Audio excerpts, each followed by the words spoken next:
I have completed my project. Right? If I bring it here, have I completed my project? ये क्या बन गया जी? Interrogative. Means you are asking a question, right? The same method that begins with helping verb, has, have से शुरू हो, इसको हम कहेंगे fourth method. Fourth method is about this. इसके बारे में, this is about this. How to deal with the question beginning with the helping verb. How to deal with this particular structure beginning with the helping verb, basically interrogative, right? Now, if I hear, for example, how, if I add WH, how या when में से कोई भी चीज़ add कर लेता हूँ, how have I completed, यहाँ पर मैं माइक आई की जगह ना यू कर देता हूँ, वो ज़रा वो सेंटेंस बनाना आसान हो जाएगा, वो आपको समझाना आसान हो जाएगा. योर, और यहाँ पे how have you completed your project. This is what we call complex interrogative. क्या कहेंगे? ठीक है. And this is what we call fifth method. This is fifth method. Fifth method means we are going to deal with this particular situation. We call WH. इसके साथ हम deal करेंगे. अब I'm going to ask you a question. इस पर note करें. By asking the question, has the tense changed? Tense change हुआ? Question करने से tense change हो सकता है? नहीं हो सकता. ठीक है? अब I just want to, trigger your critical thinking. क्योंकि CSS में ये critical thinking बड़ी involve होती है, analytical thinking बड़ी involve होती है. I'm going to ask you a question, critical thinking देखने के लिए कि आप critically सोच रहे हो कि नहीं सोच रहे.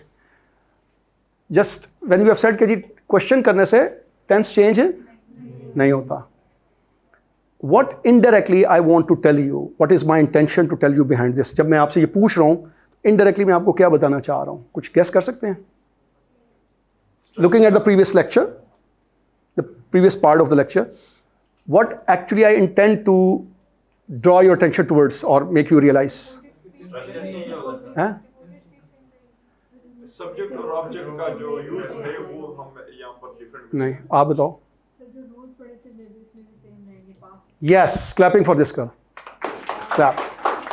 Tense, as far as rules of the tense is concerned, that would apply the same. वो same रहेगा, वो change नहीं होगा. ये सबसे important चीज़ है. ये है concentration करें. I'm talking about that when I'm saying that this, if it has turned into a question, but the tense has not changed, what do I intend to say? क्या कहना चाह रहा हूँ? Indirectly आपको क्या बताना चाह रहा हूँ? मैं आपको indirectly ये बताना चाह रहा हूँ कि rules of tense वही रहेंगे इसमें. देखा बेसिक जो बेस थी वो मेथड्स की फर्स्ट थ्री मेथड्स की वो बेस वही रहेगी. हमें सिर्फ इस सिचुएशन से डील करना है. This is a situation and this is a new emerging situation. So for that matter सबसे पहले common points. I am going to talk about the technical points, common points. सबसे पहले कॉमन पॉइंट्स की बात करेंगे, right? For example method number 4.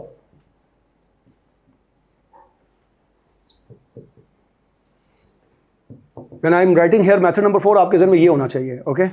ये होना चाहिए, राइट? और जब मैं लिखता हूँ मेथड नंबर 5, तो आपके जहन में क्या होना चाहिए? कॉम्प्लेक्स इंटरोगेटिव, ये होना चाहिए. ठीक है जी? First of all the common points, technical common points. याद है ना कॉमन पॉइंट्स में हमने टेक्निकलिटीज बताई थी. तो कॉमन पॉइंट्स में याद रखेंगे यहाँ पर for example if the word is says to और said to, वो किस पे बदलेगा? asks or asked. Because you're telling कि वो पूछ रहा है. पहला कॉमन पॉइंट ये हो गया technical point. Second, this is the first common point. The second common point, अब गौर से सुने. The question form, question form is here in the reported speech. यहाँ पे है ना? The question form in the reported speech will change. ये बड़ा important point है. Will change into sentence form. जब आप narration करेंगे उसको sentence में बदलेंगे. You will change into in the form of sentence. You won't write in the form of a question. Why? Tell me. Yes, clap for this guy. Yes. We are not asking now. We're telling that person was asking actually, right?